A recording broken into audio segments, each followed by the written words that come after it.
Good afternoon, everyone, and welcome to our Fuel Poverty Research Network webinar on low carbon housing in the UK.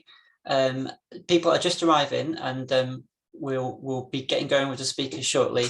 I'm also hoping that the doorbell noise will stop shortly as everyone arrives.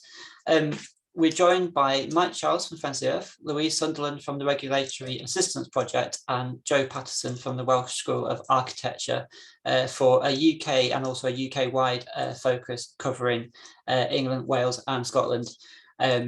We're very pleased to be hosting this really important topic because the Fuel Poverty Research Network was very keen that we join together fuel poverty and energy poverty with decarbonisation, as both agendas are so important, and we have to tackle them in a way that's synergistic. Thanks very much for all coming. Luckily, there's absolutely nothing else happening in the UK today to distract us, so we'll get going, and I will invite Mike to take the floor in just one moment. Firstly, just to say that we're going to invite the speakers to speak for 15 minutes each. We'll have some questions at the end of each presentation, just for kind of clarification and specific things, and then we'll have more of a discussion at the end. So do please be thinking of your questions as you're listening, and feel free to start typing them into the chat window as we go along. So assuming I haven't forgotten anything in the intros there, we'll hand over to Mike now. I'll stop sharing my screen so you can share yours, Mike. Brilliant, thank you, Graham, and hello everybody. Thank you very much for inviting me to present some of our work on fuel poverty. Yeah, it's a lively time, isn't it?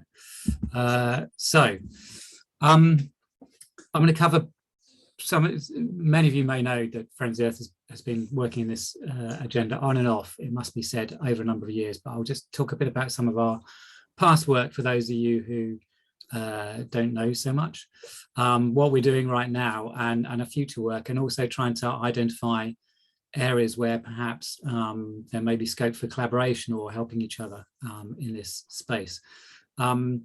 Again, also for those of you who don't know, hopefully many or most of you do, Friends of the Earth is a campaigning organisation. We're a part of an international network of Friends of the Earth groups around the world. There's about 60 or 70 of those. I'm part of Friends of the Earth England, Wales and Northern Ireland. Friends of the Earth Scotland is a sister organisation, and we campaign at a grassroots level as well as a national level, and we've got something like 250 or 300 climate action groups or Friends of the Earth local groups working with us. So that's a bit of the introduction. I said that I'll just briefly introduce some of our past work. Just some of you may remember or not know that we did this. We've had a long track record of working on fuel poverty. Friends of the Earth values are very much about environment, clearly, and protecting the environment for current and future generations. But our values very much speak to social justice. So, you know, fuel poverty is fitted naturally with our work. It doesn't automatically if you're in the environment sphere, but it does with our work. And also, actually, just pragmatically, politically, there is a reality as we move forward on the decarbonisation agenda. We can't leave large communities of people behind, not only because it's not wrong, but of course that creates a political challenge into moving forward. So we all need to move forward together on this agenda and make sure we're looking out for those that could be left behind. So, you know, that's kind of why Friends of the Earth has always had a close relationship with working on fuel poverty. Our campaigning includes successfully campaigning with others to get minimum energy efficiency standards for private rented sector, which came into force in 2018. The campaign was before that. We know those standards, getting those standards was a breakthrough. We know there's problems in terms of the level required in terms of energy efficiency isn't high enough. And also there's a real compliance problem with local authorities not having the resources to properly police those. But we got the legislation through, and that's something to build from. And we campaigned with many others in a broad coalition for Warm Homes and Energy Conservation Act in 2000 as well. We published key pieces of research. So We like to think ourselves as a kind of thinking person's environmental group, if you like. We try to make sure everything we campaign on is well researched, evidence-based. We know that evidence alone doesn't change the world, otherwise we wouldn't be in the mess we're in. But it is really important that our campaigns are backed up with good quality research. And in this sphere, we've worked with some of the greatest. Brenda Boardman, of course, who you all know, worked with us and produced Home Truths in 2007. And Michael Marmot and his team, The Health Impacts of Cold Homes and Fuel Poverty in 2011. So we like, research is really important to us, as well as the campaigning side of it. The current work we're doing on fuel poverty, so like many groups, we're actively campaigning on this agenda, actively campaigning on home decarbonisation. It's recognised as being one of the bigger challenges. Much of the UK's carbon reductions, as you probably know, have come about by simply switching from coal-produced electricity through to renewables and gas to a degree. But the real difficult parts of decarbonisation happen when you have to interfere with people's lives, and that's in the transport sphere and also in the homes sphere. So we're now, after many years focusing on the energy system, we're focusing much more around home decarbonisation now as well, again, working with others. So one piece of work I wanted to talk to you about is a piece of mapping we've just done. And we're doing more on this and we're publishing more later. So we wanted to identify, because we're a grassroots-based organisation, our campaigning groups at a grassroots level campaign for their councils to take action where they can, and join force with us to call for more national action. So we wanted to map out where are the communities, the small neighbourhoods, local lower super output areas, they're called in the jargon. Where are the neighbourhoods within the UK that most need help with the current energy crisis? So we identified those areas that are low income areas, so lower than average incomes, higher than average energy costs. So the income data we could get through the index of multiple deprivation, the energy costs we got through using data on energy consumption at a neighbourhood level, lower super output area. They're about average of 1,500, 600 people in each of those neighbourhoods. And from that, we looked at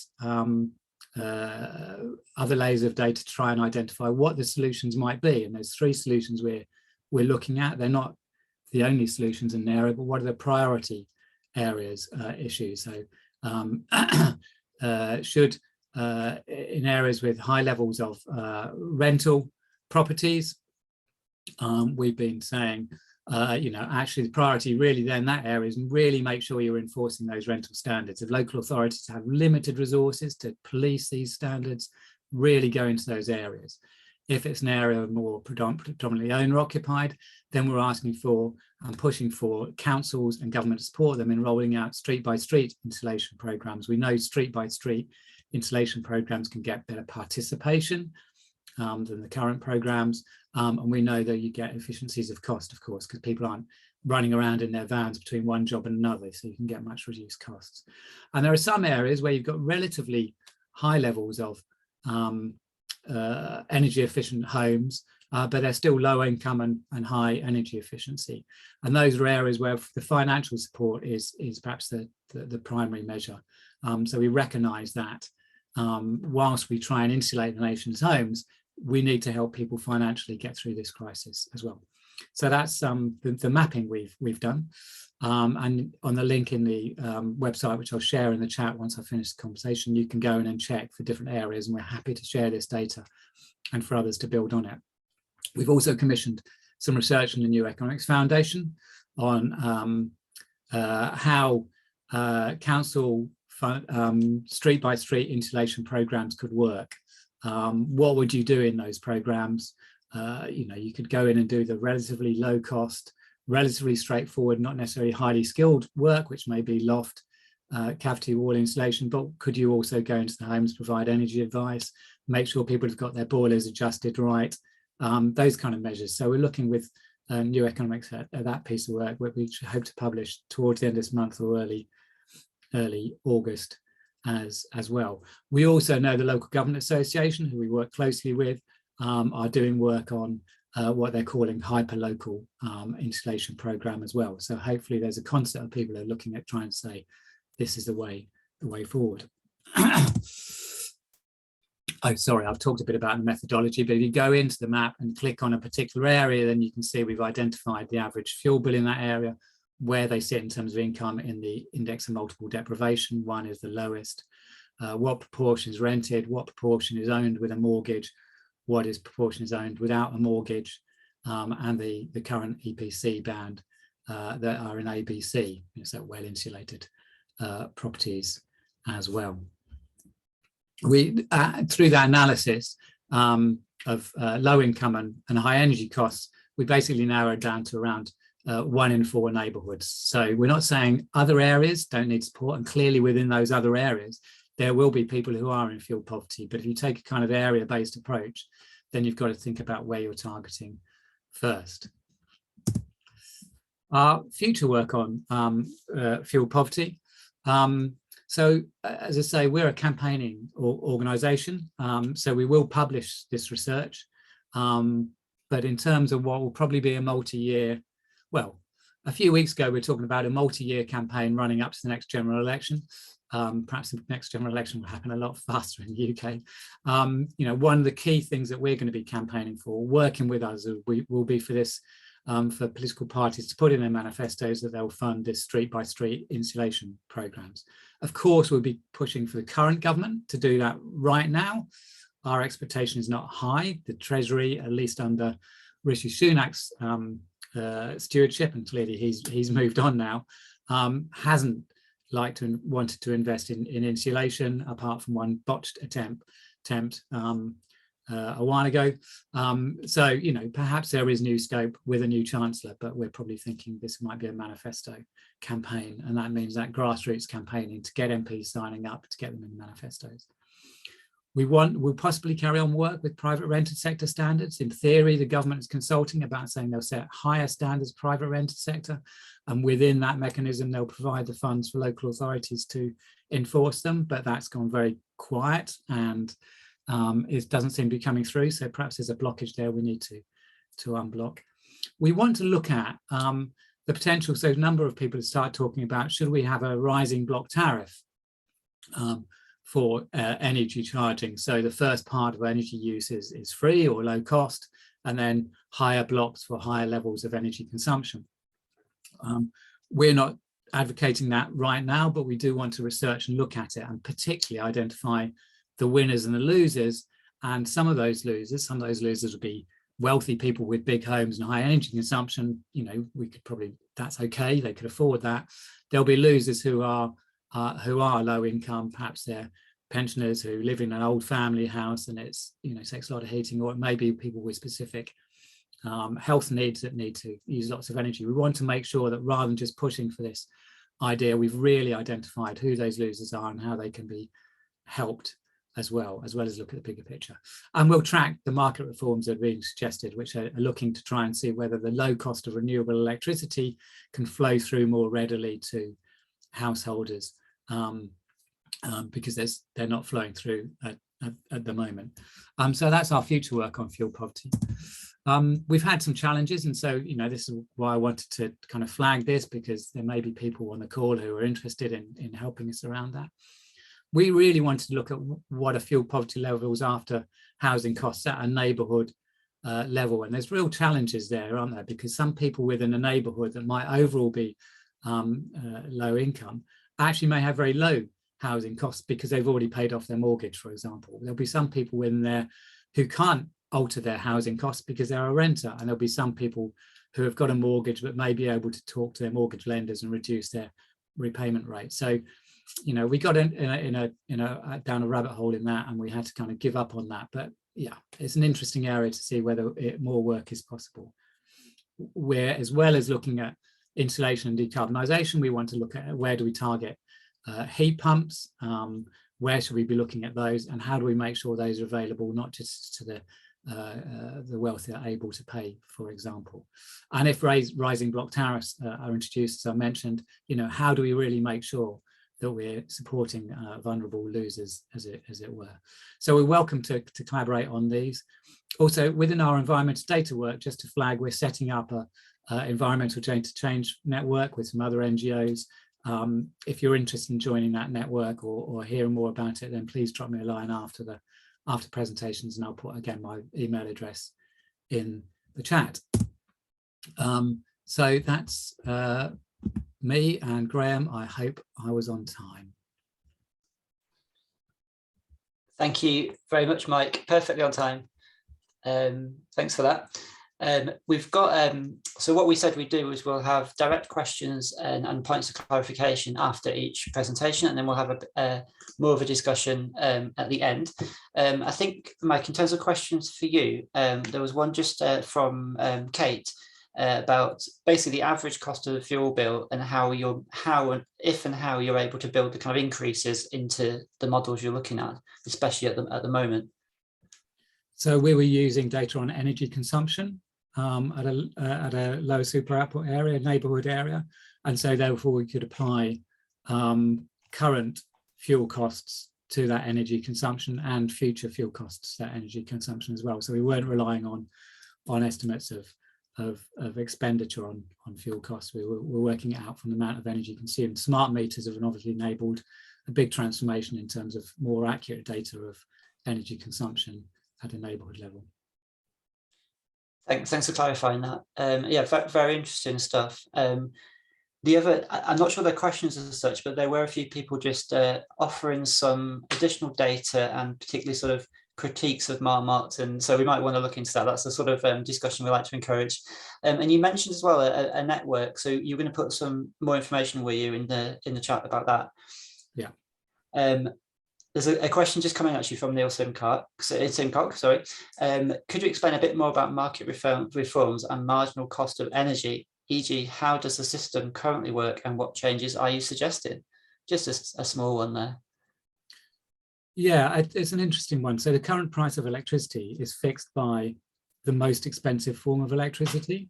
So at the moment, electricity produced by gas is much more expensive than electricity produced by renewable energy, but the market prices it at that higher cost, so-called the marginal price.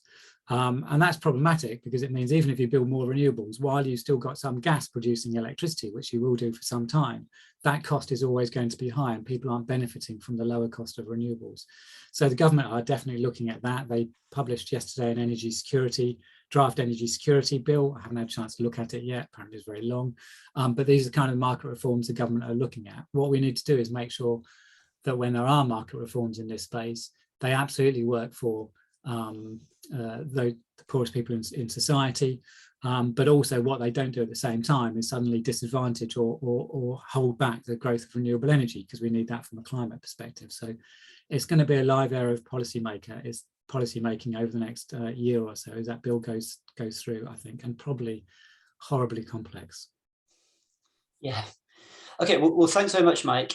We'll come back to the panel as a whole a bit later, so please keep thinking of your questions. So Mike, I can see something else coming in, but I think we'll deal with them as a panel. So thanks a lot, and we'll hand over to Louise. And if you're okay to share your screen, Louise. Yeah, thank you very much. I will do so. Is that working? There we are. That should be working now. Hello, thank you very much. Thanks, Mike. That was really interesting, touching on a couple of things I think I would like to explore in the discussion as well, particularly around your area-based schemes. But what I'm going to try and present is in some thoughts on quite a different approach to a highly regulatory approach to decarbonising the whole stock, and what implications that might have for fuel poor, energy poor households, and actually, to be honest, safeguards for all owners and occupiers of homes. So the reason I'm particularly interested actually in regulation at the moment is that it's happening. There are particularly across Europe, there are a number of regulatory approaches being proposed and introduced by governments, whether they be phasing out the use of fossil fuel boilers, whether they be minimum efficiency standards for homes. There's quite a lot of activity, as well as at the European level, proposals within the Fit for 55 package. The Energy Performance of Buildings Directive is proposing to introduce minimum energy performance standards. And then in the emergency response, the Repower EU, there is a proposal coming forward for eco-design to be used to phase out boilers from 2029, 100% fossil fuel boilers from 2029. So much action in this space at the moment. And I think, you know, my sort of fear is that a lot of this regulation may be introduced kind of piecemeal and without being terribly coherent.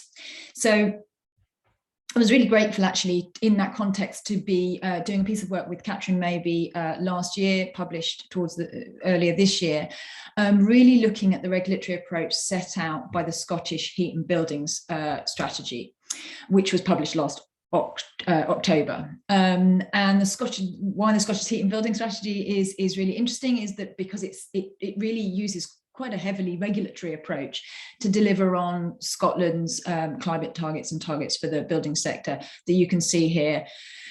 Zero emissions building stock by 2045, which is earlier than most European countries of 2050. And actually the effort is quite front loaded, with 75% emissions reduction by 2030, which is, you know, round the corner.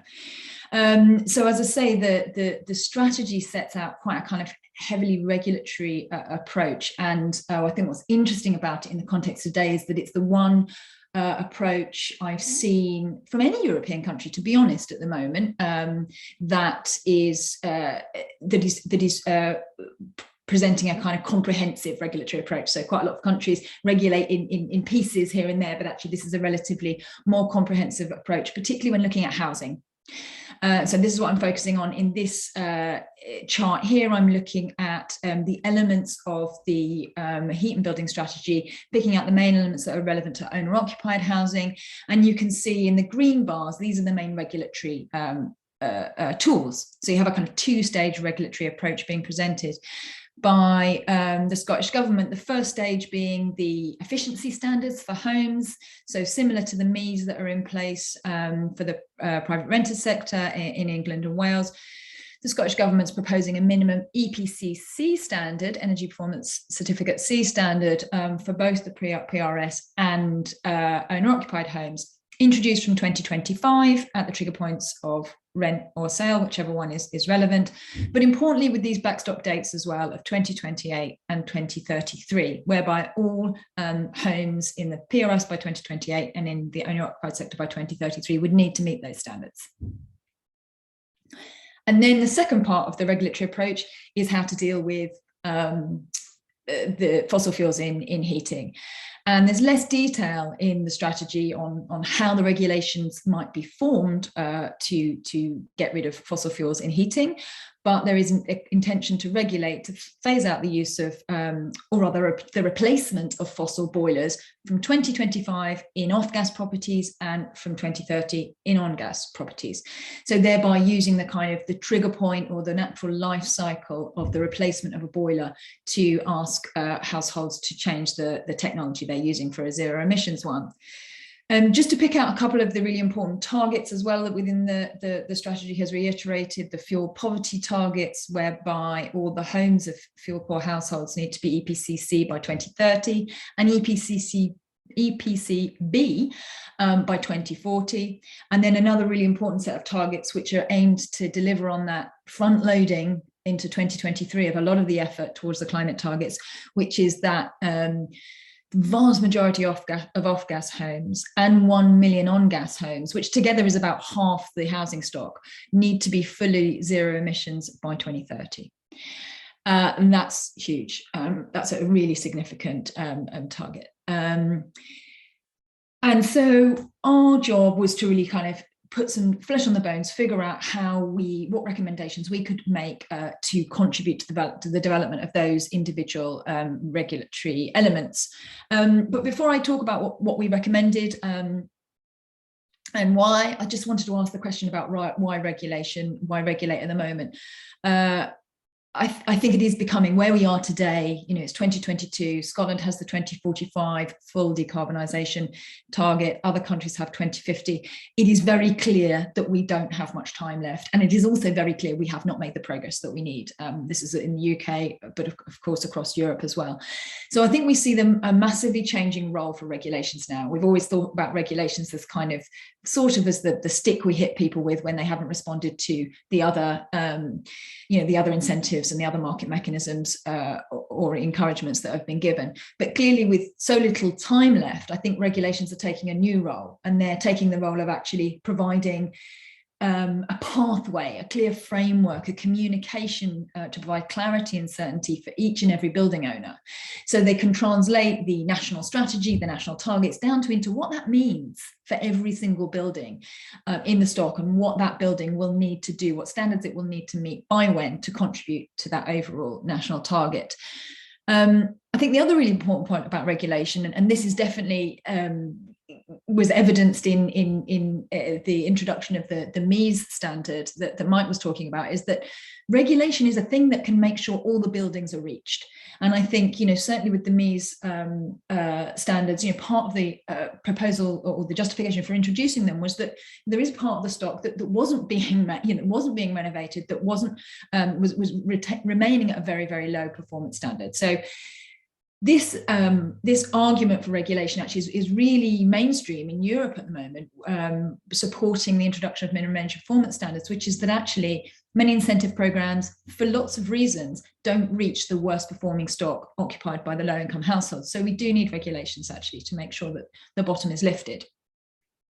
And then the other important points about regulations, I think, is that they can align all of the necessary stakeholders. They provide clarity about what kind of renovations are going to be needed because they set the standards, and by when. So for the supply chain, they can clearly see, well, if we translate this standard into this much insulation, this much heating measures, then this is the size of the market, by which dates, and this is how we need to scale up. So there is a sort of driving all in the same direction element that regulations offer us, which is very, very useful, I think, when we need to move now at incredible speed. But of course, I do a lot of work on regulations, but it goes without saying that regulations alone don't make successful renovations, but I will also continue to say it, that of course we need, alongside the renovations which provide the kind of pathway, we need everything else that we've ever needed in the renovation framework. So the enabling framework of finance, funding and advice, all the quality standards and redress, and energy pricing, and all of the other signals that push people in the right direction. So, regulation isn't the be all end all. We absolutely need all of this, in particular, scaled up and comprehensive support programs that support as a priority low income households. So all of that as a preface to running through some of the recommendations we made on the actual regulatory framework. I will say this is a huge report covering, really tries to answer a lot of questions about the whole regulatory framework for owner-occupied homes. What I'm going to do now is just try and pick out some of the key recommendations we made. And really the kind of drivers behind these recommendations were mainly threefold. First, to make sure that the regulations are sensible, that they point to the right outcomes. That sounds obvious, but I think we also see when we're trying to bring regulations together, working together, that sometimes they don't work coherently. And I'll see an example of that in a minute. That we need to make sure that the standards are sensible, coherent, and work together. But also they use as many of the useful trigger points at a natural building or household life cycle to reduce extra over costs. That's really helpful, but also that they are timed really well so that the customer journey through those regulations is sensible, works from the customer point of view, and provides them with safeguards that renovations are encouraged in the right order. And I think we do see, my big concern around some of the European regulations is that we see boiler phase outs, for example, being introduced before we've addressed the efficiency standards of the stock. And I think that is a real area for worry. First of the two regulatory strands in the Scottish strategy, first looking at the fabric efficiency standard. I'm not going to go through all of this. We made a huge number of recommendations, but just picking out some of those that are really about kind of creating a sort of safeguarding system through the regulations. The first thing we looked at was the standard itself, the EPCC, so the metric used to define the standard and the C standard that's set. And I think the first thing we realised was that is the cost-based EPC metric, and in fact, even stripping out the cost-based, but the energy performance EPC metric really didn't serve the job of defining a fabric efficiency standard. Because quite clearly, energy performance metric could encourage a household to replace an inefficient gas boiler with an efficient gas boiler in order to meet the C standard. But of course, the next part of the regulation tells you to take out that efficient gas boiler and replace it with a zero emissions heating system. So we need the standards to actually point at what we want to achieve. And the EPC right now doesn't do that. The Scottish Government is undertaking a review of the metrics of the Scottish EPC, so there is an opportunity to look again at what we're asking to be shown in the EPC metric. And clearly, if we're looking at a fabric efficiency standard, we need to be defining that standard as a heat and cooling demand metric. So that's the first very clear recommendation we came from. And then we asked the question, well, why EPCC? Is that high enough? Is it too high? And we started looking across Europe at other countries where these kinds of standards have been introduced. And we struck upon a really interesting approach in the Netherlands, which has been designed to support the area-based phase out of the gas grid that we all know is underway. And this standard is defined as a renewable heat ready standard. So it's an insulation, ventilation and air tightness standard that's been defined for different building types in the Dutch stock to enable those homes to be ready to be heated with lower flow temperature water. And why that lower flow temperature water is important, because whatever heating device, whether it's a boiler or a district heating or a heat pump, you put on the end of that heat distribution system, it can run more efficiently if it's delivering lower flow temperature water. So this standard enables the home, when met, the insulation standard is met when the ventilation and air tightness considerations are taken into account.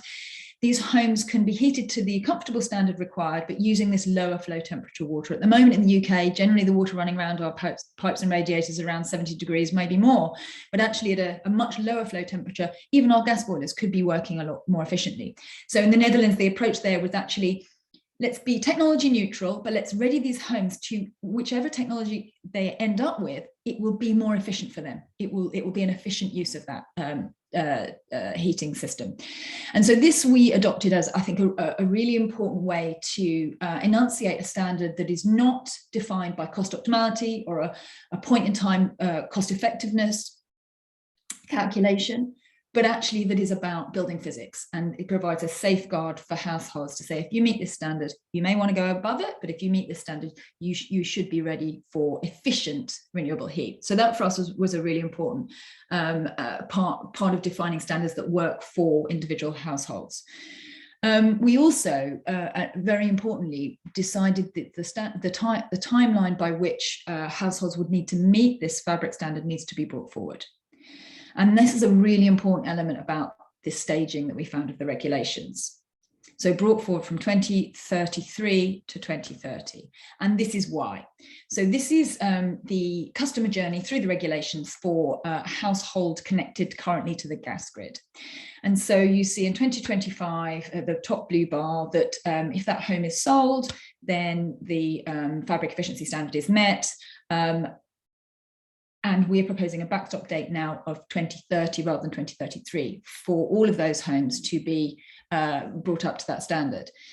Because what that does is ensure that all the homes that are then going to be required to have a zero emissions heating system when their boiler next breaks are meeting the standard before they reach that kind of potentially emergency situation where the boiler's broken and I now have to think about something else, a heat pump, for example.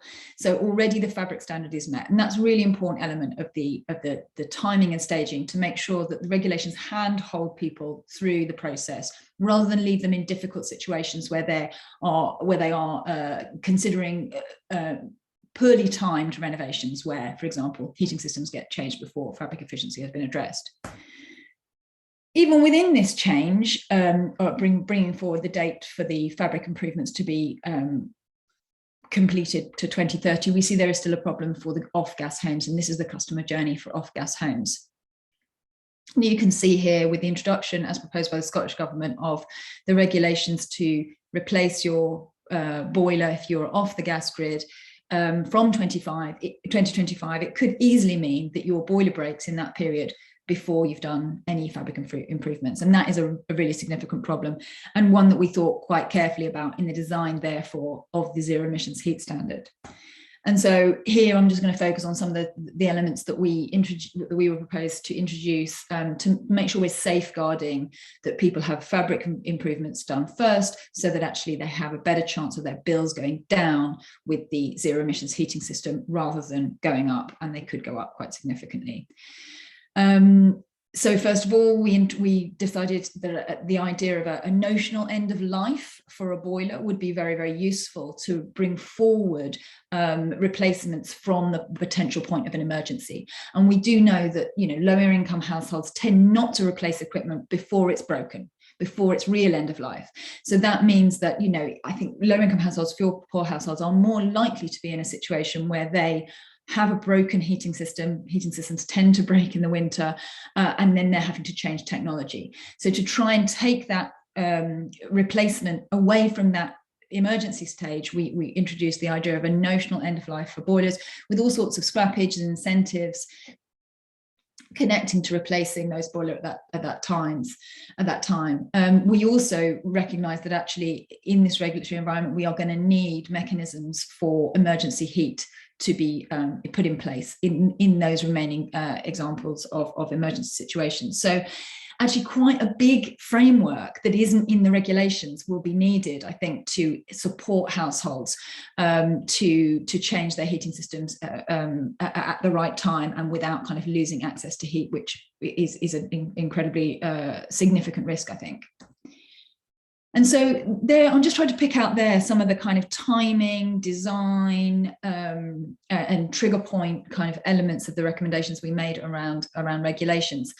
And there do remain a huge number of challenges, actually, and I'm not going to list all of these because you know, it's never great to dwell on all of the problems, but I think, you know, these is a useful summary on the slide to think about when we are, as many countries are, thinking about the regulatory approach, what we need to consider first. Timing, as I've said a number of times, I think is really super important. Many countries, I think, are missing this point at the moment.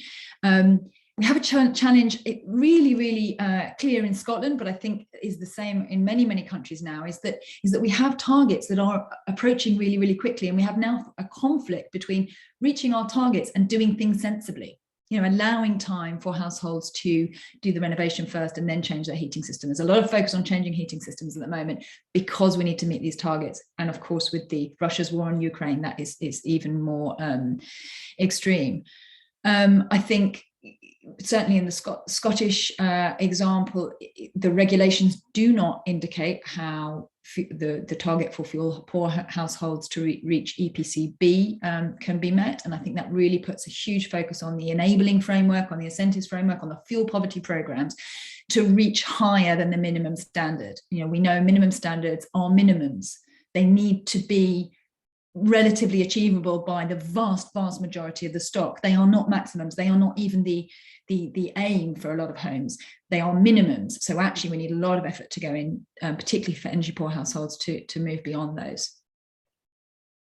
This leads obviously to financial resources, a lot of challenges, I think, around creating large-scale funding and finance for renovation, but also not just for the renovation, but actually for the enabling framework and the enforcement and supporting frameworks that we'll need, particularly at local level.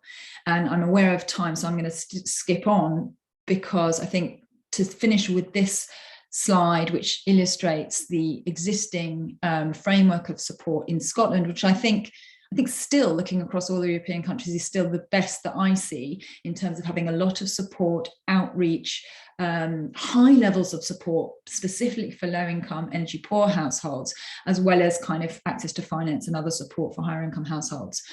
What I think the regulations do for us is that they illustrate exactly how much these budgets, particularly for energy poor households, need to be over the period of the regulations. So, for example, with the energy efficiency standards, we know X number of fuel poor households are going to need by 2030 to increase their energy performance of their homes to 2030 to EPCC or the fabric improvement standard.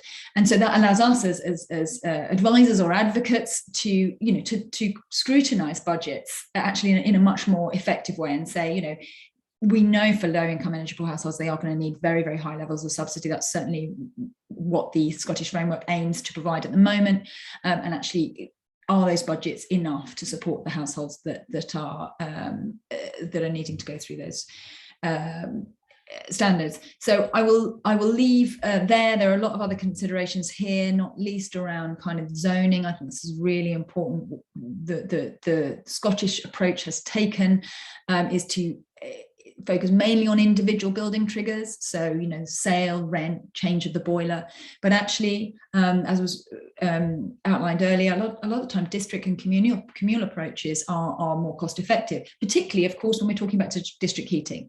So we need very clear zoning, very clear district approaches, I think, particularly in low income areas, in urban areas in particular, to make sure that we don't have a competition between the individual triggers being installed in the regulations and actually some of these much more cost-effective approaches. So I think a lot more work to do, and my fear here and my call to everyone I think is to kind of really engage in how we design these regulations so that they can be most effective from the household point of view, and how we design everything else around them to ensure that the regulations don't lead to bad outcomes for individual households. And there are a lot of resources here that I think, from me, but also from across Europe, looking at the design of regulations, not so much from an energy poverty point of view. So I'm very interested in this community contributing to that, but very happy to have this discussion. Thank you, Louise. That was fascinating. Thanks very much. There's a couple, just before we move on rather to hear from Joe. There's just a couple of questions or rather clarification. And sorry, my camera isn't working. I think it's gone to a white screen again. It will come on in a moment. The first was just about you mentioned about regulation reaching or not being able to reach the worst housing or all housing. I think they just wanted to just clarify what you meant there, and if they mentioned as well about having evidence. And I'm just looking through the list. Sorry, it was Kate mentioned it. Yeah, I think it's a really good question about evidence, and I think a lot. So of course, the UK NEES is the regulation for energy performance that's furthest ahead. So if you're looking for evidence, I think it's the UK one that we should look at. The way, I'm sorry if it wasn't clear, but I think the point that regulation can reach all rather than missing some of the worst performing is much more a kind of narrative point that I'm seeing being used quite a lot, particularly in the European discussions around the introduction of standards. So very much in awareness that a lot of our incentive programs just are leaving a lot of households behind, and therefore kind of a regulatory approach, obviously supported by very strong compliance checking. And this is where we've had a huge weakness in the UK, I think, in combination with a lack of PRS regulations and landlord registers. Hand in hand, I think that's the idea, at least the narrative that's being shared in Europe. Thank you. And there's another question just coming from Kate de Salincourt, which I think I'm going to save for the panel, but we will come back to it. And that's more about heat pumps and technology choices. There was a comment from Tom as well about this terminology around heating and building efficiency. I don't know if you just want to comment on that. Can you see the comment? I can. I'm trying to entirely understand it. I mean, I think I'm not sure if Tom's making the point whether it's heating and cooling, in which case, yes, and I think the slide did say that, but I may have not used the right terminology. But I think, yeah, I mean, maybe he would like to clarify. Well, let's go to Joe, and if you'd like to add any more information about that point, we'll pick it up in the panel shortly. So in that case, thanks very much, Louise. We'll hand over to Joe, and then we'll come back as a panel in a bit. And here's Joe's presentation popping up now. Thank you, Joe, and over to you.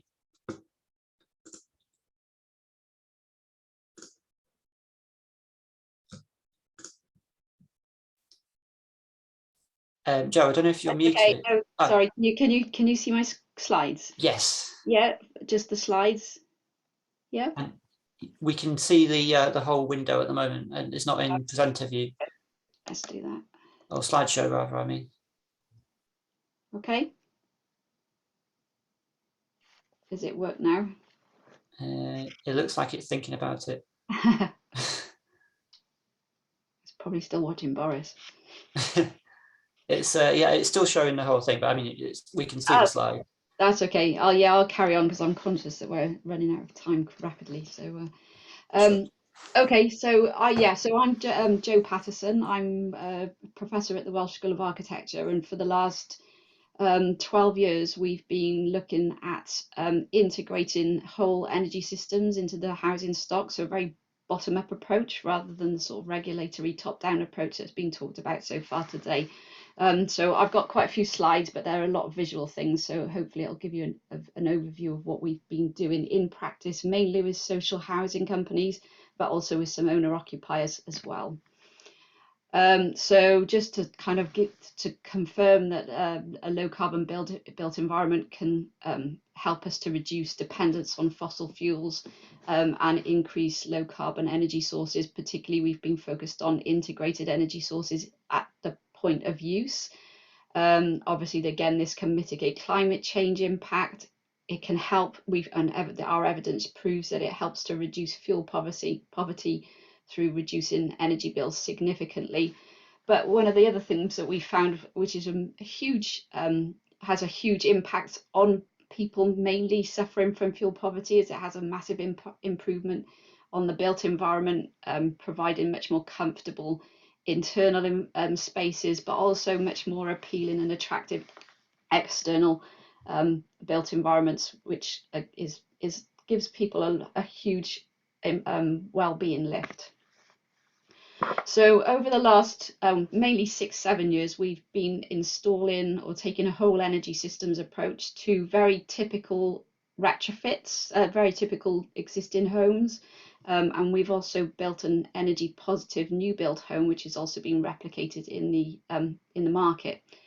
What we've tried to do is combine technologies that are affordable. So it's still expensive, but we've chosen things that are affordable and replicable by the social housing and lower end of the housing market. We've tried to choose things that are appropriate for the particular houses that we've chosen.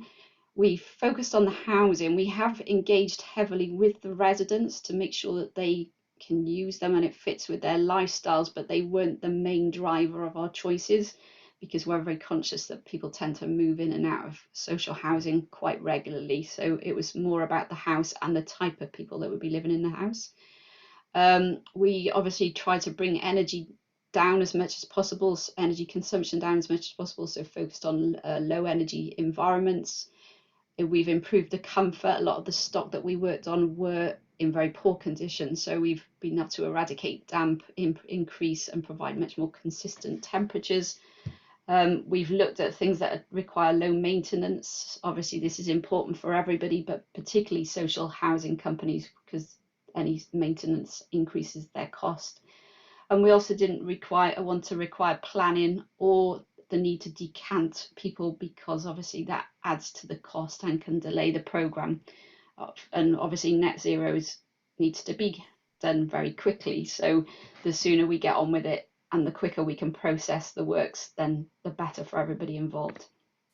Joe, I'm really sorry to interrupt. Your slides aren't moving. Are we meant to? Are we still seeing the first slide? I'm afraid. Oh, let me try. I suggest probably closing it and sharing your whole screen if you're okay to do that. Then it's more like to show it. I think there's so many slides there. Stop sharing. Try again.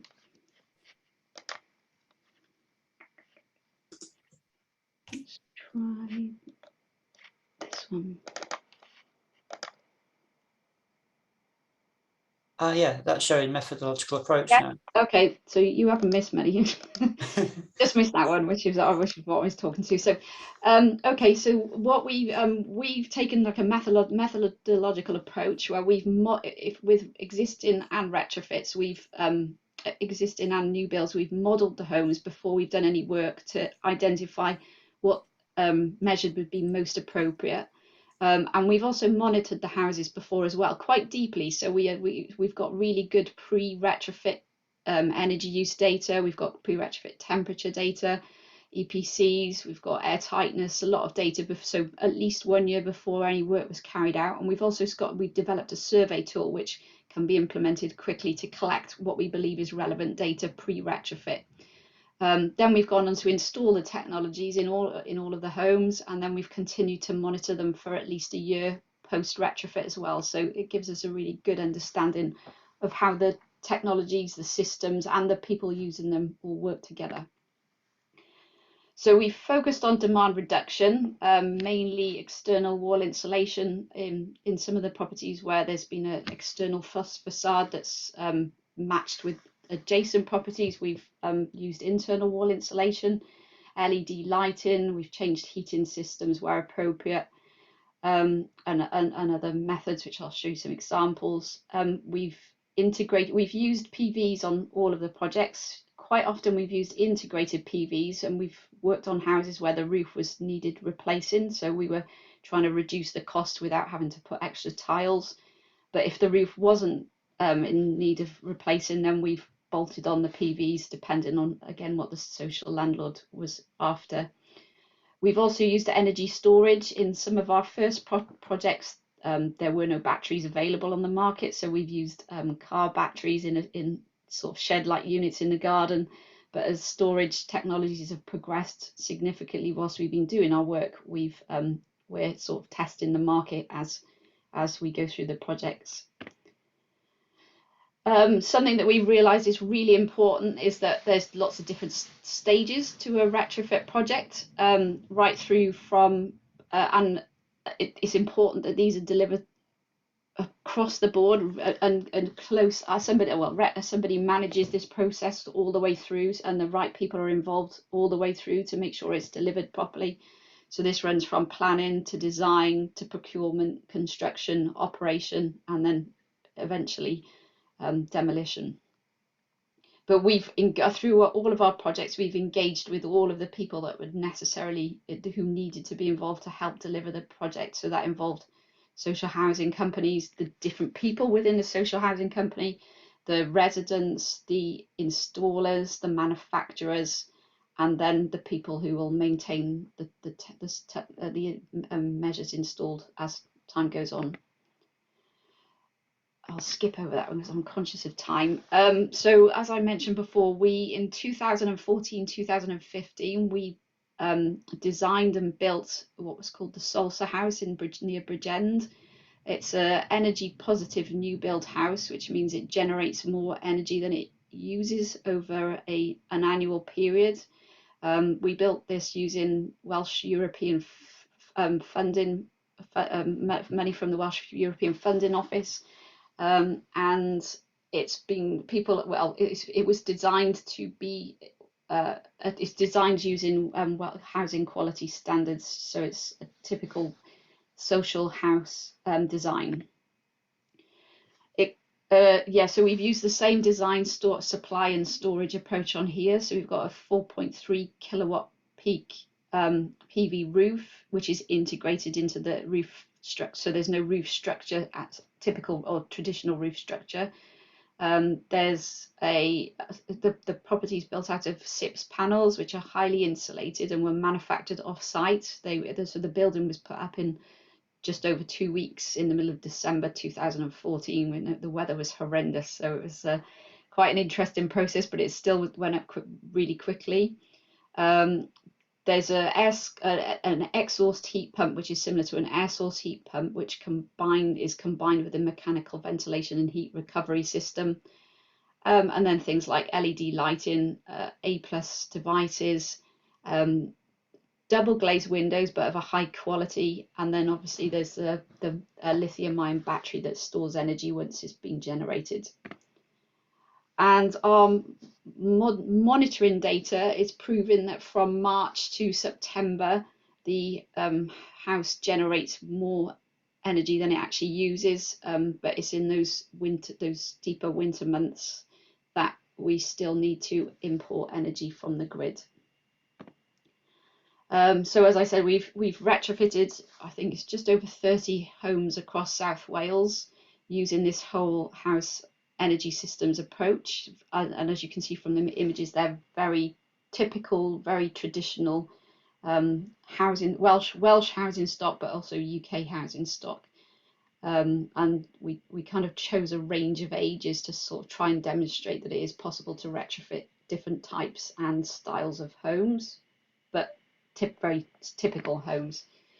So this is one case study that we retrofitted in the Welsh Valleys. It's a very typical solid wall stone house. When we built the Salsa house, everybody kept coming and visiting the site and saying, oh, well, it's all right because you've got a nice big flat site and you can build the house facing south. The PV panels all face south. You don't usually get that luxury. So this end of terrace house is actually east-west or east facing. So the PV panels face east-west. So they're on both aspects of the roof. We've combined those again with the Tesla battery. We put external wall insulation on the side and the rear and internal wall insulation on the front. And if you notice on the top of the gable there, the sort of the grey area there, that's a transpired solar collector, which is a bit of a luxury, but which was a bit of our kind of research element that we found worked well on the Salsa house. It also works well here, but it adds quite a significant cost because it has to be individually manufactured.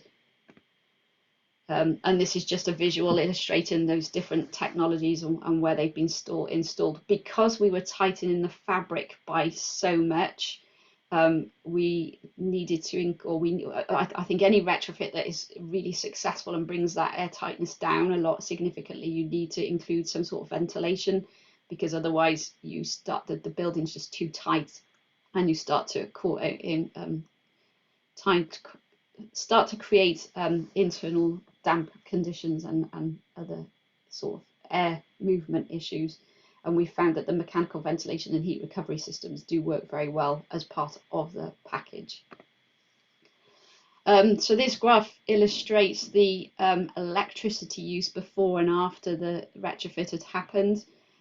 So you can see the drop, the massive drop between February and March 2018, where the cost of electricity went right down because all of the technologies have been installed.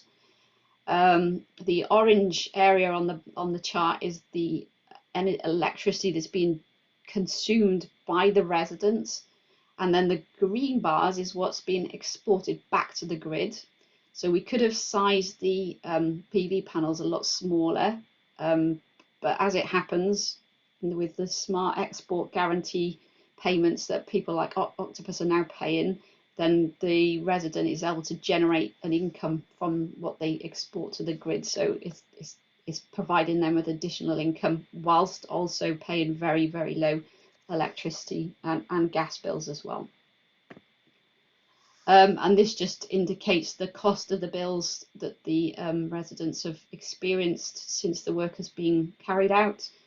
So, they're from March to October, they're paying, or they were paying, around between £2 and £6, compared to sort of around the £40 mark before. So it's massive savings for people that were extremely poor. And then just one more example that I wanted to show is a row of 6 off-gas bungalows that we've retrofitted with Swansea Council. These homes, again, were very inefficient. They had extremely high heating costs before the work was done. The SAT ratings were around the sort of 10 to 15 mark, so really low.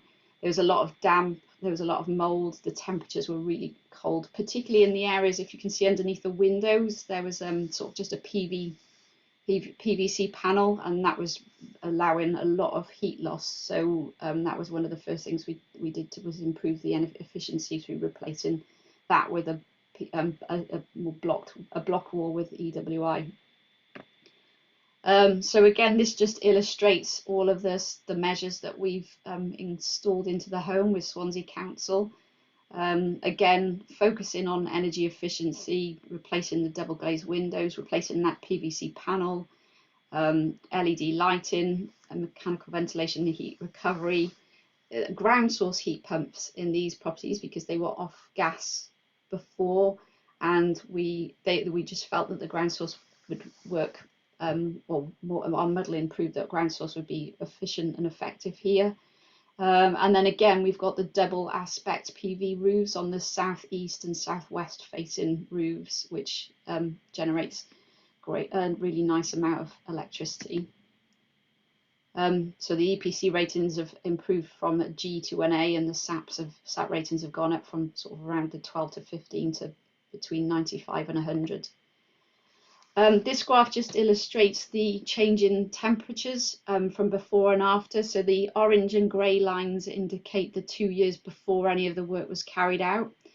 And as you can see, it really fluctuates throughout the day during the March, and during sort of December, February, those temperatures drop below what would be considered a comfortable temperature. Since the work's been carried out, the blue line indicates just how consistent the temperatures are just tracking what the set point of the heating is, which proves that the fabric is providing a well insulated and comfortable environment for the residents. This graph is very similar to the one that I showed on the Salsa house and the other case study, which just illustrates where our electricity is coming from. And this house is all electricity, so there's no other energy source at all. And the blue area is where we're importing from the grid. So from April through to September, the grid import is less than 10% of the electricity needs by the resident. And again, very similar kind of costs that the residents pay in, but just less than £6 for at least 6 months of the year. And even the rest of the year is nowhere near what they would be normally paying in a standard house. So one of the key things that we've learned is that you need to involve a lot of people in the process. I think we've found that projects can really fall down if the right people aren't included at the right times. Everybody kind of needs to understand why the work's being done, and if there are changes to what is being done, why is that happening and when is it happening. I think the more informed people feel they are, the more engaged they will be in the process, and that can slip down at any one point. So even if they're given instructions a year after the work's been complete that are wrong, the whole retrofit becomes invalid because they're not being told to sort of work in the right, or live it, or not live particularly, but keep the temperatures at a certain temperature, or just the way that they're using the system can vary. One of the massive things that we've learned is that there's no two houses are the same. This particular road, we didn't actually get round to retrofitting it because we were just about to go in when COVID happened, and it kind of stopped us carrying on with the project. But if you looked at all of the houses from the outside or just from a picture, they all look exactly the same. But as soon as you start to plan what you might want to do to the houses, if you look at all the orientations, they're all very different. So some of the homes have got lovely big roofs which are suitable for a nice big PV array. Some just don't have a roof the PV can be applied. So there's massive differences with the measures that you can install. The occupancy was hugely different. So some of the houses only had 2 people living in, some had a family of 7 or 8. So again, their energy demand profiles were very different. Their energy demand, just usage or consumption, was very different. And then just maintenance, that was one of the other things that we found, that some of the houses had been looked after really well since they'd been built, and the condition was really good. Some were extremely poor condition, so the cost of the retrofit would have been significantly more. So it's kind of being aware of that one measure or one solution really doesn't fit all, but there is a solution that fits all. So there we go. Thank you. Thanks for that, Jo. Brilliant, really interesting and inspiring. Quick question for you before we get the rest of the panel back. Neil Simcock asks if you could just say a bit more about the insulation being used in the projects, and whether you've had any issues with like damp and mold that might be related to that. So you mean the insulation that we've installed post during our works? No, we've not had any problems at all, and we are measuring. We have been measuring humidity levels since the retrofit. So some of the projects we've been measuring or monitoring now for sort of 4 years, and we're still not getting any issues at all. So one of the biggest things, the necessary thing around that is providing a level of ventilation. So once you get your air tightness down to a certain level, then you need to ventilate to prevent buildup of moisture. And what insulation materials were you using? Off the top of my head, I can't remember, but I can provide you with information on that. Yeah. That'd be great. Thanks. Yeah. Brilliant. Well, I think that's the only question specifically for you. So if Mike and Louise are around, then you can turn your cameras on, please, and we'll all come together. And I'll try and spotlight all of us. So we're all on the screen. It should work. Good. Right, we should see all of us on the screen. I can anyway.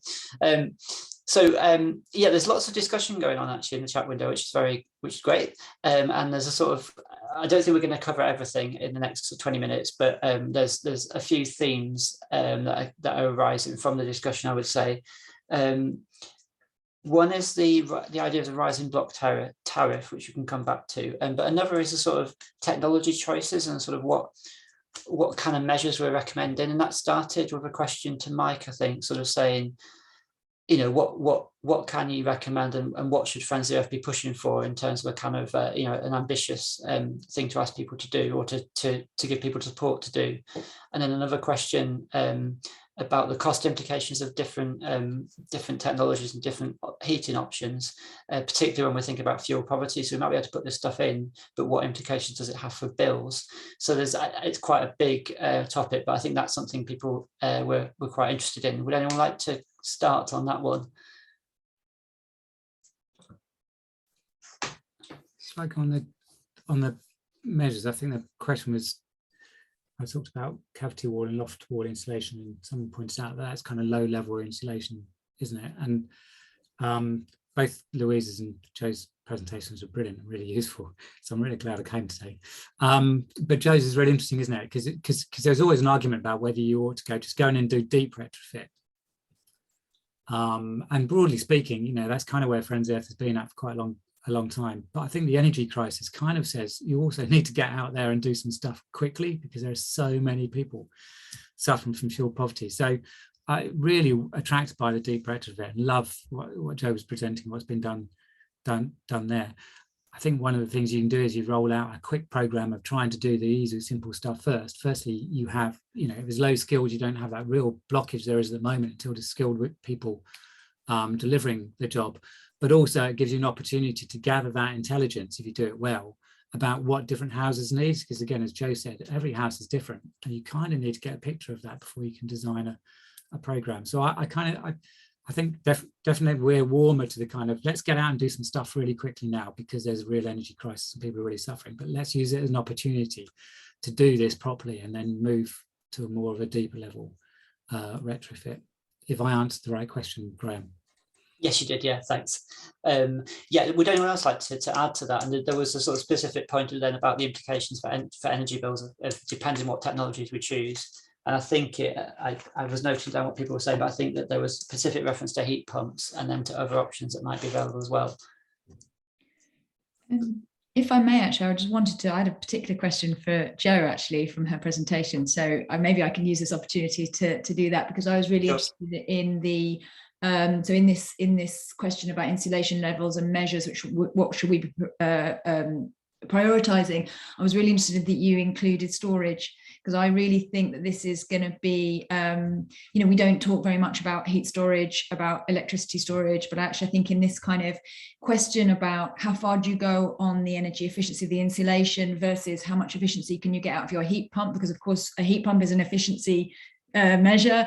And then obviously if you're thinking, if the question is about bills, which of course it is at the end, then we know, you know, we have access to cheaper prices overnight now. So, you know, how do these three things kind of all interact together? And it's where's the optimal balance really for your investment costs versus your operational costs, and how do you figure that out? So I was really interested to see, Joe, that you've been experimenting with the storage options. I'm really interested to hear what benefits you found, what your experience was with that.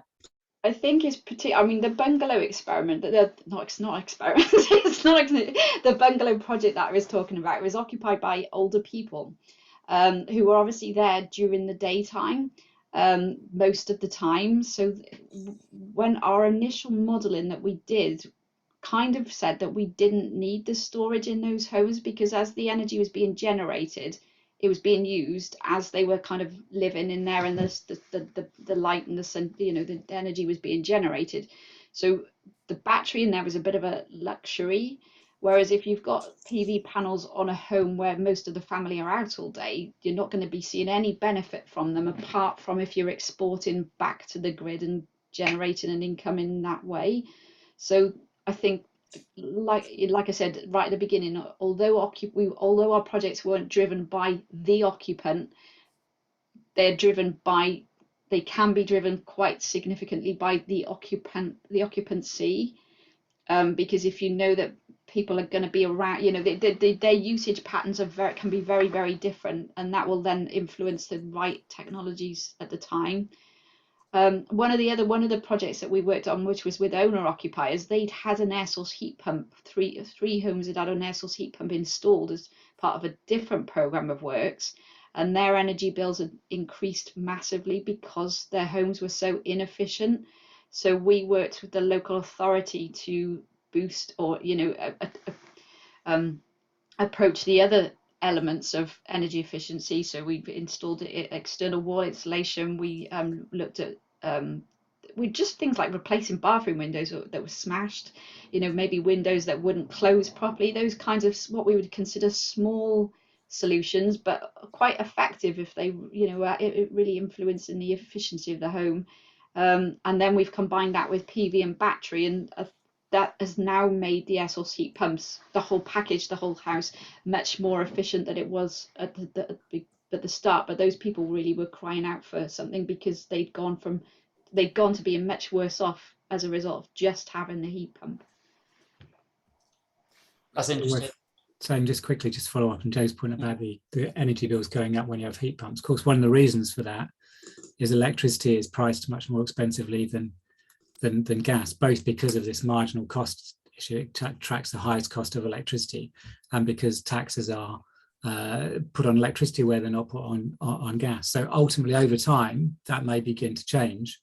That's not saying you shouldn't do the installation. You absolutely should do the installation, but at the moment, everything's kind of skewed against heat pumps at the moment, and that needs to change. Thanks. Just to everyone watching, listening, please keep your questions coming and comments. Just type them into the chat window, and we'll pick them up. There's another probably quite challenging issue. We've had a few comments about insulation and a bit of discussion going around that. And I think Tom's actually had to leave, although he was the one who raised it initially. But I guess the overall question is: Are we good enough at thinking about what type of insulation materials we're using, and are we? Let's not put it in a really leading way, but, you know, could we see problems because of the type of materials we're using, and do we need to be clearer on this?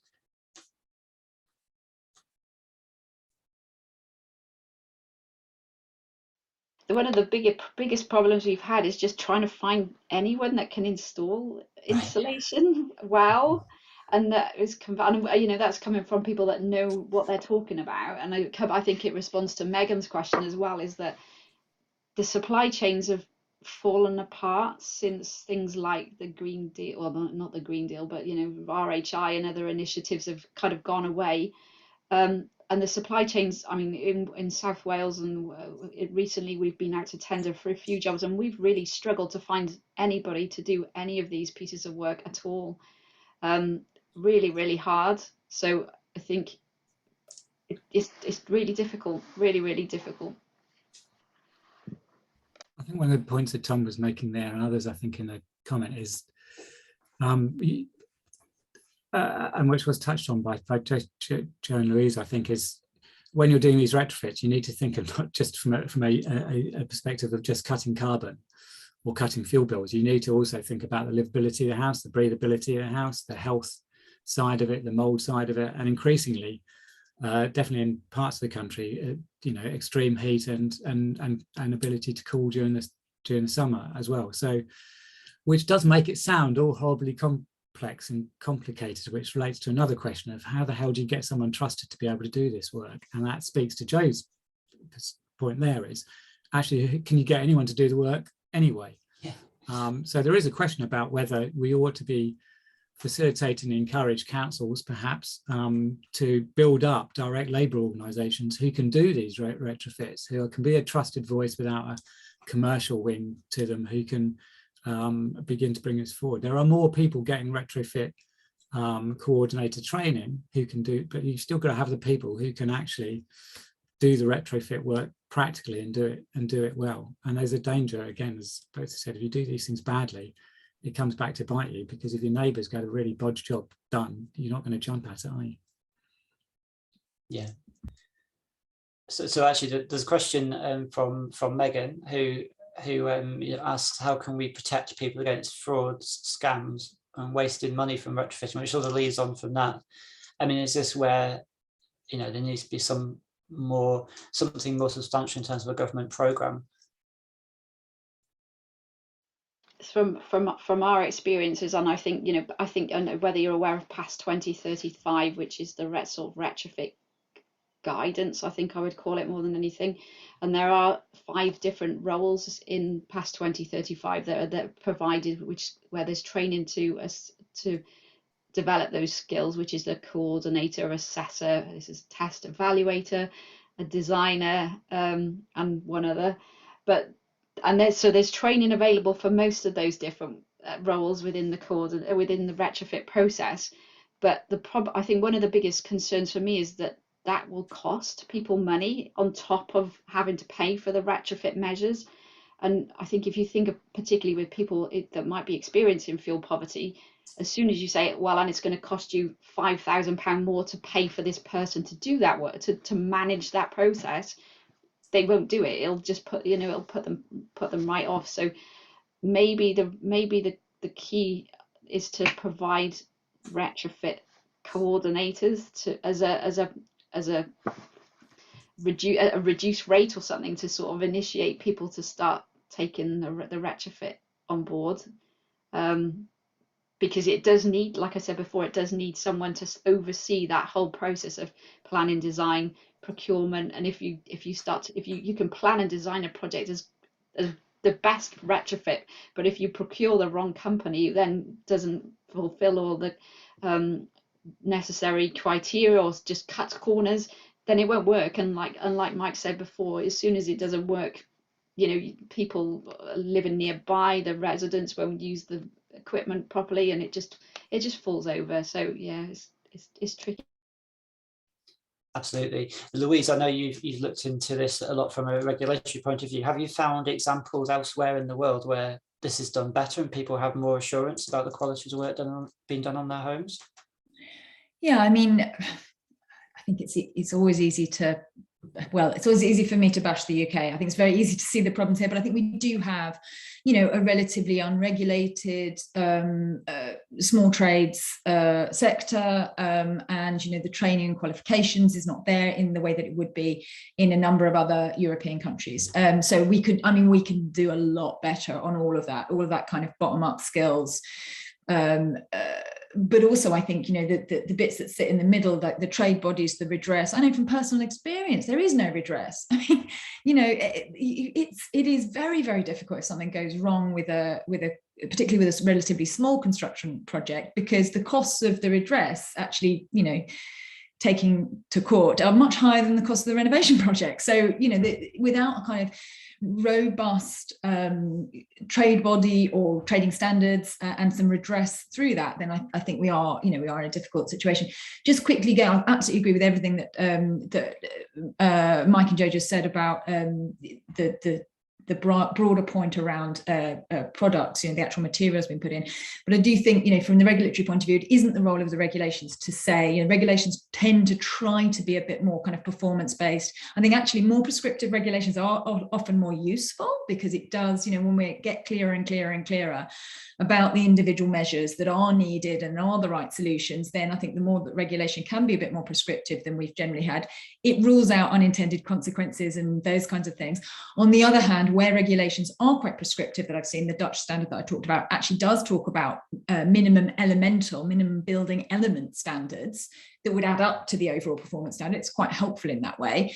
It would still be down, I think, to the individual building assessor, renovation manager, retrofit coordinator to decide what's right for that individual home, because it can be about build type, orientation, all sorts of very, very, very specific things that actually from a regulatory point of view, then, you wouldn't be able to have that granularity. So once again, it comes back, I think, to the quality of the trades, the quality of redress and quality and standards, but also about the role of an independent advisor that doesn't have a kind of commercial interest. And I think that's what Mike just said.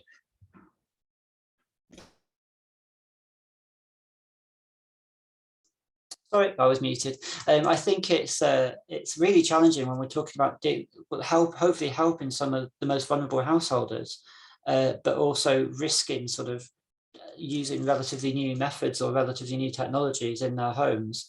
I don't know if we have an answer to that really, but it feels like there should be protection there.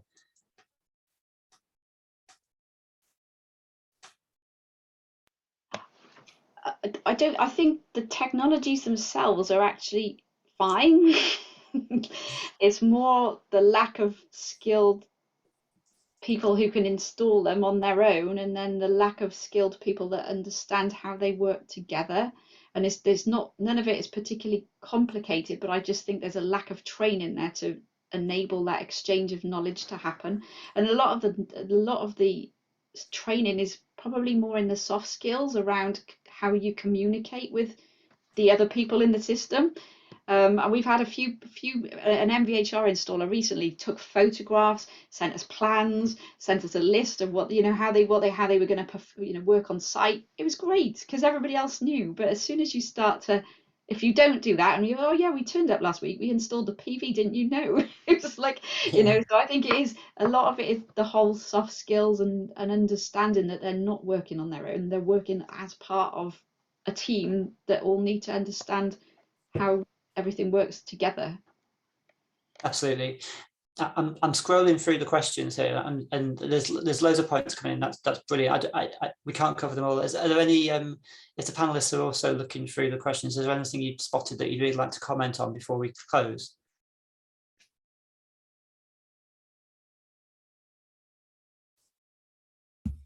I think that sounds like a no. Sorry, Mike. Just building on Jay's point, I think there is some householder learning in terms of technologies such as heat pumps, because obviously they flow at a lower temperature. You need to keep your house at a certain warmth. It doesn't can't peak and trough it so much, and things like that. And the controls, perhaps mine's old now. Mine's heat pump's 3 years old and stuff, but I'm not sure I fully can understand all the controls yet, and my daughters can't. And so there is a sense of actually some of these technologies need to be made much more accessible and understandable, and people need to be helped to use them in the most efficient way. And perhaps, some of that's just about smarter controls that do that automatically for you, that don't really exist in a widespread way at the moment. I think I would just add to that I completely agree. This kind of idea of inclusive design. If we design for people who have the biggest challenges to understand something, then we're going to include everyone. No one's going to not be able to understand. I also agree with your point about automation. I'm particularly interested at the moment. This is part of my question to Joe about storage, is that I think we see a lot of benefits being offered to, or potentially in the future being offered to, households to flex their demand, particularly with electric heating. We are going to need a lot of this to make sure that we can integrate renewables in the grid cost effectively, and there's going to be some real benefits. People get paid for doing this, and I just keep thinking, well, let's not just let all those benefits go to the much better off people with the EV and the heat pump and the, you know, let's think about how we can get some of those cheaper electricity benefits to the lower income households. And I think that's where this intersect with, you know, really simple controls, some automation, tariffs that just kind of work for us. You know, we could see some of the benefits of the transition going a bit more quickly to low income households, rather than kind of, which I think is where we are a little bit at the moment, is tending to be a bit more sort of trying to protect, which is absolutely right, but how do we bridge that? And you know, I think that's a real challenge. Absolutely. So we've been talking about housing rather than markets, but I'm aware that there were a few comments earlier on about rising block tariffs, and which I find really interesting. I don't know if anyone would like to comment on the potential of that kind of approach. I can say we're looking at it.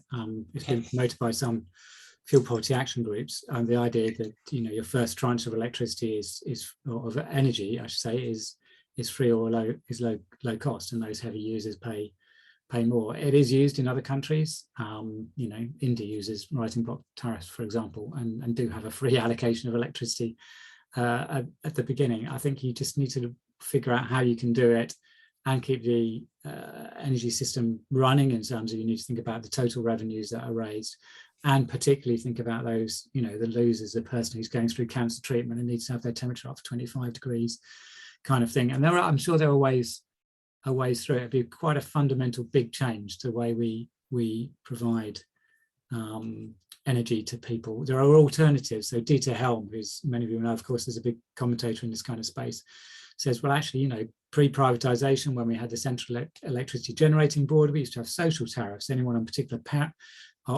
benefits would just get a lower cost for their electricity. So that's perhaps an alternative.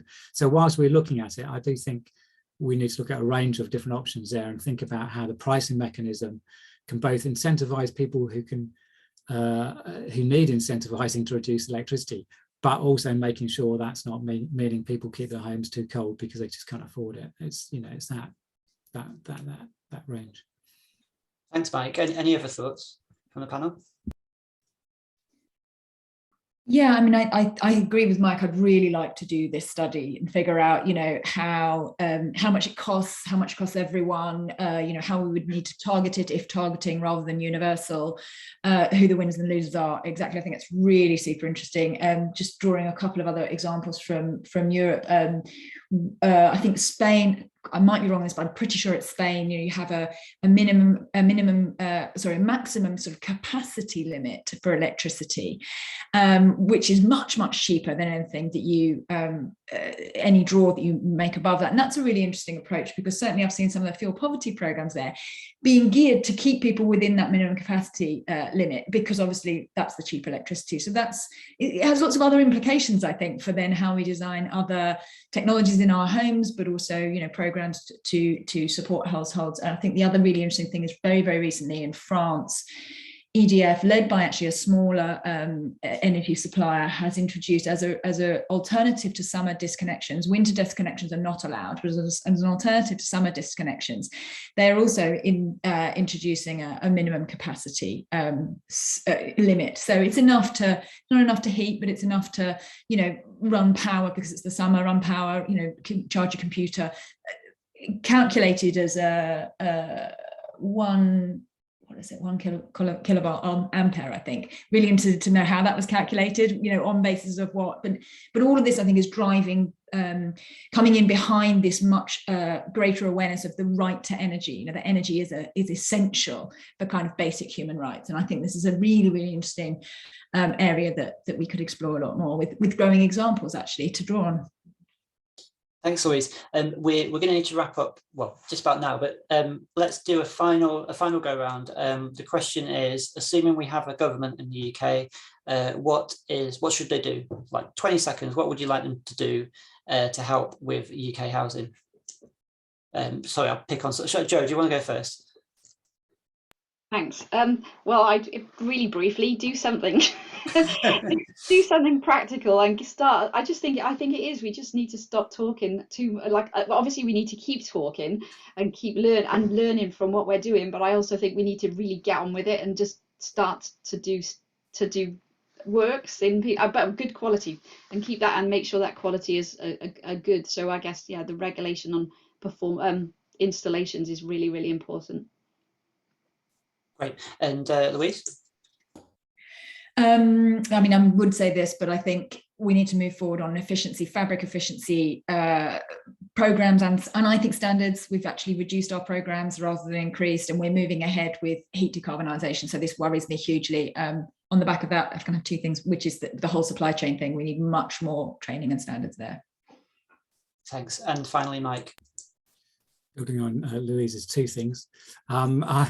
It's great the government has funded some cash to help people. It's not as targeted as well as it could be. It may be progressive overall, but lots of rich people have got lots of money as well as a result of it. But they need to dip their hands in their pockets and fund insulation, and we think council-led area by area is approach. And the people who are most challenged by fuel poverty because they can't vary their house costs in any shape or form are the private rented sector. Those standards ought to be coming in quickly, and we ought to be looking at how that doesn't delay putting off measures until 2028, actually how you can begin to really get movement in that sector really quickly, because those are the people who are often on the front line. Absolutely, thank you. Well, thanks to our three panelists for the excellent presentations and contributions, and to you all for keeping the discussion flowing. And yeah, thanks very much. I hope we can make strides on this in the UK. We're going to have another webinar in a few months' time, so please keep an eye out and join the FPRN emailing list if you're not already on it. And yeah, well, thank you everyone, and have a great afternoon. Thanks, nice to meet you all.